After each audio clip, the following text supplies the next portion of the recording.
Seja bem-vindo ao Evangelho é Vida, a carta aos Hebreus.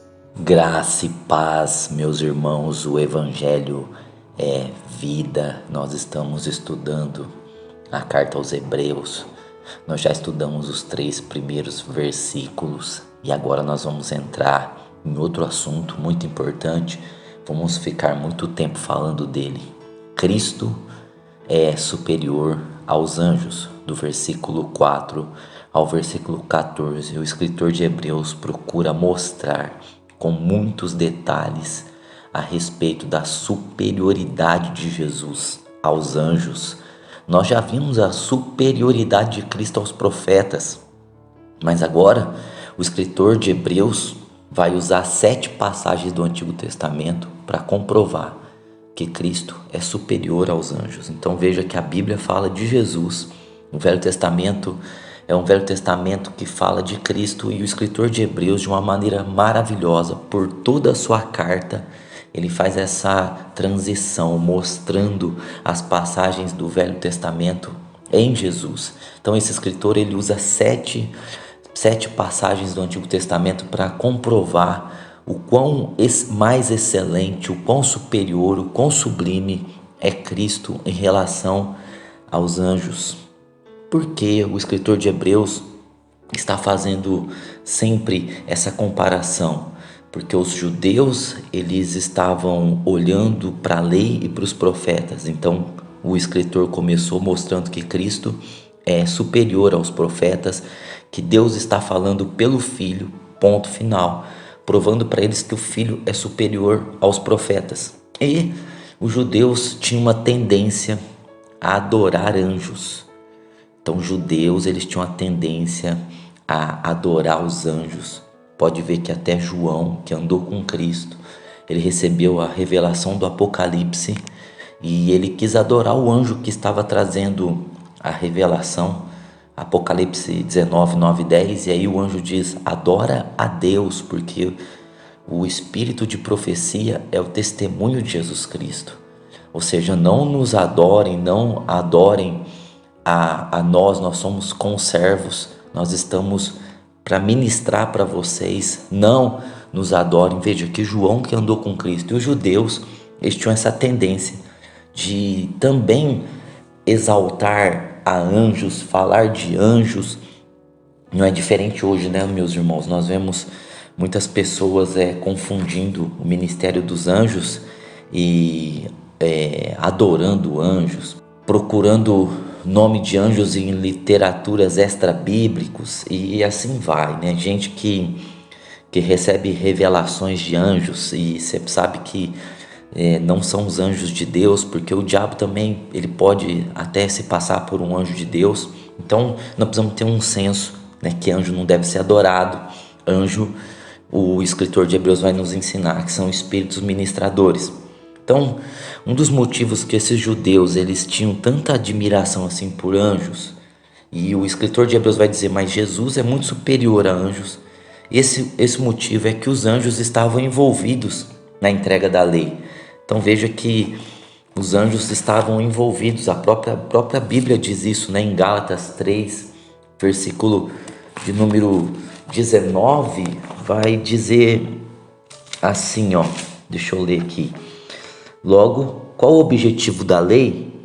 Ela foi ordenada por causa das transgressões, até que viesse a posteridade a quem a promessa fora feita, e foi posta pelos anjos na mão de um medianeiro. Então veja que Paulo diz qual é o propósito da lei, né? Mostrar, revelar as transgressões, e o fim do versículo diz que ela foi posta pelos anjos na mão de Moisés. Então os judeus eles ficavam bastante eufóricos com essa ideia de que a lei ela foi dada, né? Ela foi dada por intermédio de anjos. Deus escreveu a lei, mas foram anjos que colocaram na mão de Moisés as tábuas, e eles achavam isso o máximo, e eles estavam com essa ideia na cabeça para adorar anjo, para querer voltar à lei, para querer voltar a Moisés, porque eles pensavam que agora no tempo de Cristo, da graça da igreja, os anjos não estavam operando como operava no período da lei. E ao contrário, hoje os anjos operam muito mais. O escritor de Hebreus também vai deixar isso claro aqui no capítulo 1. Aqui no capítulo 7 de Atos, no verso de número 53, diz assim, ó: vós que recebestes a lei por disposição dos anjos e não aguardastes. Você vê que Estevão está dando um duro discurso aqui, antes de morrer, ao Sinédrio, aos judeus que guardavam a lei.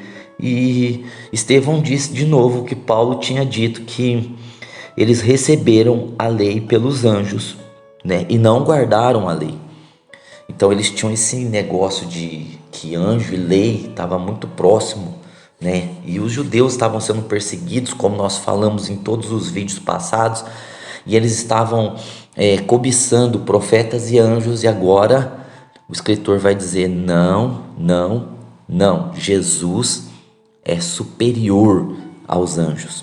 Então, Hebreus capítulo 1, do 4 ao 14, fala da superioridade de Jesus. É muito bom estudar a superioridade de Cristo em todos os sentidos e a função dos anjos, ou as funções dos anjos. Nós vamos ver 3 funções básicas dos anjos aqui e agora, as 3, né, mais básicas que o texto vai nos dizer aqui, o texto de Hebreus 1, do 4 ao 14. Então, em primeiro lugar, os anjos adoram, certo? Anjos adoram. Hebreus 1, 5 e 6, nós vamos estudar isso, que os anjos adoram ao Filho. Veja que o Filho é o resplendor da glória de Deus. Essa é a 4ª característica do que o Filho é em relação aos profetas que nós estudamos, né? Ele é o resplendor da glória de Deus, ele é o propagador da glória de Deus. E os anjos, eles veem a glória de Deus no Filho e por isso eles adoram ao Filho, certo? Então eles olham para o Filho, eles olham para a obra do Filho, eles olham para o sangue do Filho e simplesmente adoram o Filho. A Arca da Aliança fala muito disso, porque os 2 querubins que estão ali com as asas ligadas umas às outras na tampa do propiciatório, aqueles 2 querubins que têm rosto de criança, estão com os joelhos também unidos um ao outro, eles estão olhando para baixo, de onde era colocado o sangue do perdão, o sangue da propiciação no dia da expiação. Era colocado no propiciatório para Deus ser propício ao povo. Então eles ficavam olhando para aquele sangue que era derramado ali. Então eles estavam vendo o sangue de Jesus. Então o que é que os anjos veem que os fazem se prostrar? Eles veem o sangue, porque o sangue de Jesus é a maior moeda que existe. Nós somos comprados pelo sangue, a maior preciosidade, a maior riqueza. Efésios 1,7 diz que nós fomos remidos pelo sangue, pelas riquezas da graça. Então o sangue era colocado ali na tampa do propiciatório e tampava a lei, cobria a lei, e então Deus podia abençoar o povo. Os anjos, então, ali mostra que os anjos adoram o Filho por causa do seu sangue. Então a primeira aqui função dos anjos é adorar, porque Jesus é o resplendor da glória de Deus. E ele é a expressa imagem da pessoa de Deus, ele é divino. Então quando os anjos o veem, vê a expressa imagem de Deus, ou seja, eles veem Deus, porque Cristo é Deus, e o escritor de Hebreus vai mostrar isso. E por isso que os anjos, eles adoram, porque Cristo é divino. Nós temos essa passagem em Isaías, capítulo 6, do 1 ao 4, que os anjos estão simplesmente adorando diante do trono, dizendo: Santo, Santo, Santo é o Senhor, e toda a terra está cheia da sua glória. O Isaías 6, 2 diz assim: os serafins estavam sobre ele, cada um tinha 7 asas, com 2 cobriu o rosto, com 2 cobriu os pés, com 2 voavam e clamavam uns aos outros: Santo, Santo, Santo é o Senhor dos exércitos, toda a terra está cheia da sua glória. Veja que os anjos adoram. O livro de Apocalipse também mostra essa operação dos anjos, essa função dos anjos de adorar ao Senhor. A segunda função dos anjos, apresentada em Hebreus 1:14, é que os anjos obedecem. A primeira é que os anjos adoram ao Filho. A segunda é que os anjos obedecem ao Filho, que é o Rei. Então, de Hebreus 1, do 7 a 9, está falando da obediência dos anjos ao Rei dos Reis e Senhor dos Senhores. Veja, a oitava característica do Filho, apresentada em Hebreus 1:3, é que ele está exaltado acima de tudo, à direita da majestade. Então, Jesus é o Rei dos Reis, é o Senhor dos Senhores, e por isso os anjos lhe obedecem. Os anjos também obedecem porque Jesus é o herdeiro de todas as coisas. Hebreus 1:2 é a segunda característica que nós estudamos a respeito do Filho sendo superior a tudo e a todos. Então, os anjos obedecem porque Jesus está acima de tudo e de todos. E os anjos obedecem porque Jesus é o dono de tudo. E os anjos reconhecem que Cristo manda, que Cristo comanda, que Cristo foi constituído, foi colocado o herdeiro de tudo.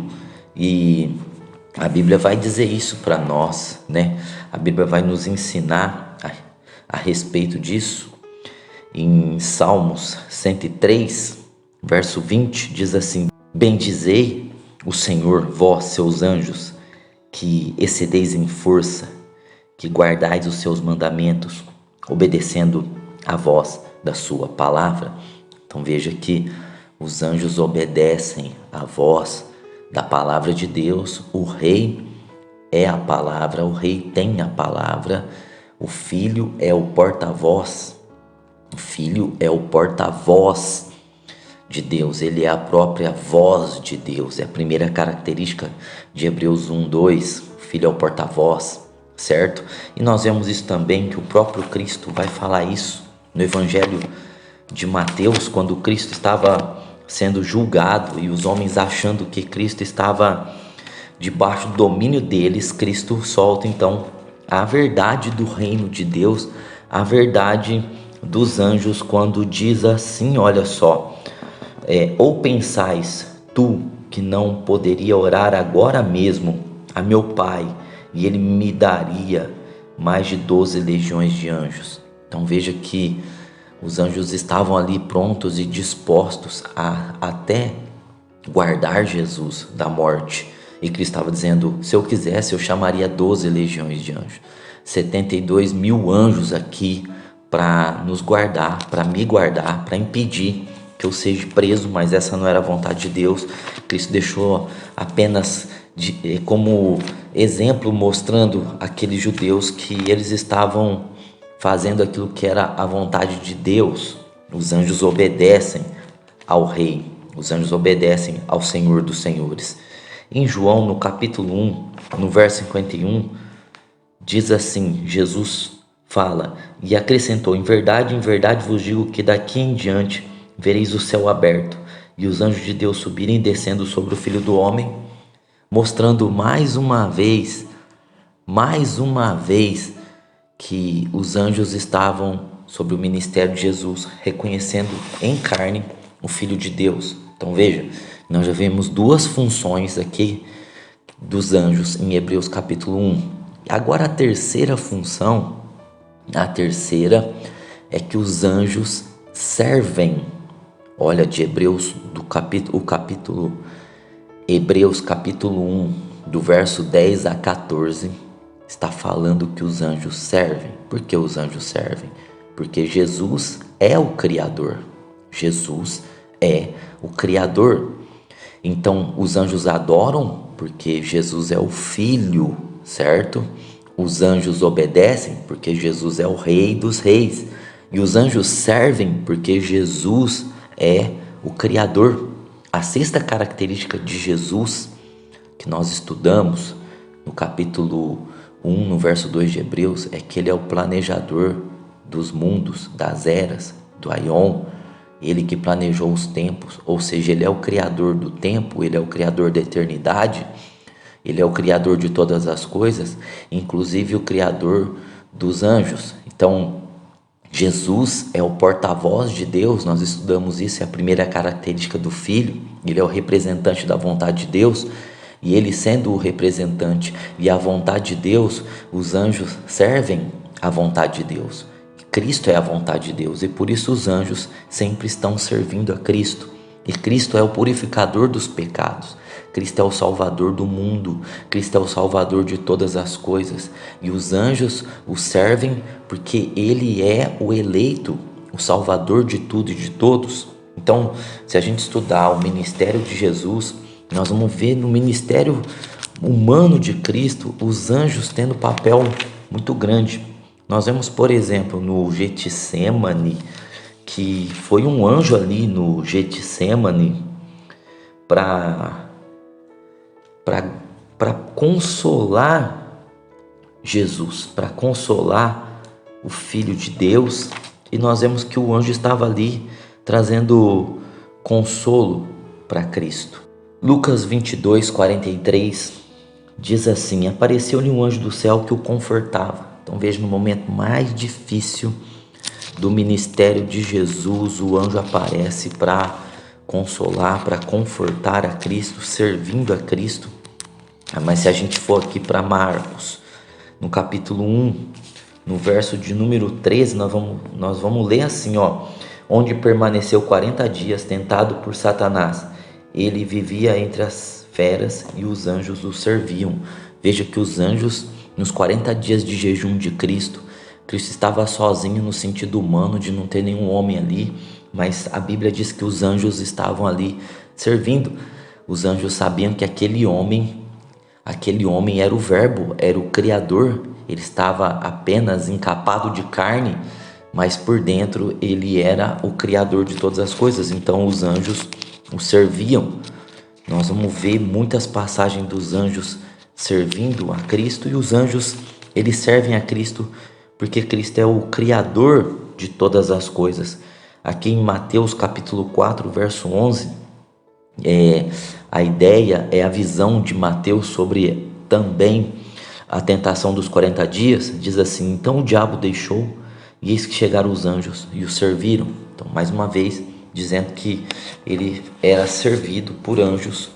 Ele é servido por anjos até hoje, porque os anjos o reconhecem como Criador. Então, as três funções dos anjos apresentada em Hebreus do 1 a 14 é que os anjos adoram porque eles veem Jesus como filho.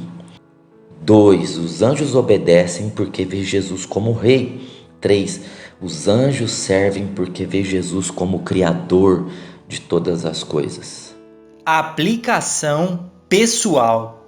A aplicação pessoal que nós temos a respeito dessa passagem é que se os anjos servem a Cristo, nós podemos então ficar em paz, porque nós estamos em Cristo, porque a igreja é o corpo de Cristo. Consequentemente, nós já temos o auxílio, nós já temos o socorro, nós já temos a operação dos anjos em nossa vida, se somos a igreja de Deus, se nos tornamos eclésia, os tirados para fora de Adão e os enxertados no corpo de Cristo. Então nós podemos ter essa segurança de que os anjos, eles estão fazendo conosco o que fariam com Cristo, porque nós estamos em Cristo e porque a igreja é o corpo de Cristo, é o corpo do cabeça. Glória a Deus. As interpretações erradas de hoje. O erro aqui de interpretação é olhar para os anjos e adorar os anjos porque eles possuem poder. Sim, os anjos possuem poderes, são poderes dados por Deus, mas nós só adoramos, nós só reverenciamos, nós só servimos a Jesus Cristo. Os anjos, eles adoram, obedecem e servem a Cristo. E nós devemos adorar, obedecer e servir a Cristo. E os anjos vão nos servir de acordo com as nossas necessidades. Hebreus 1,14, eles estão para servir os que vão herdar a salvação. E nós, então, temos que entender que Cristo é superior, está em nós. E porque Cristo está em nós, não porque nós oramos muito, não porque nós somos especiais, não porque nós temos uma chamada que ninguém tem. Não, nada disso. Tudo isso é conversa de religião, de mente humana, mente diabólica, soberba. Simplesmente os anjos estão conosco, estão trabalhando ao nosso favor, porque Cristo está em nós e nós estamos em Cristo, porque Cristo é o cabeça e nós somos a igreja de Deus, a igreja de Cristo. O Evangelho é vida, meus irmãos. Até a próxima. Obrigado por ouvir o Evangelho é Vida. Se inscreva em nossos canais no YouTube, TV Aviva e Ministro de Fogo. A vida está em você. Até a próxima!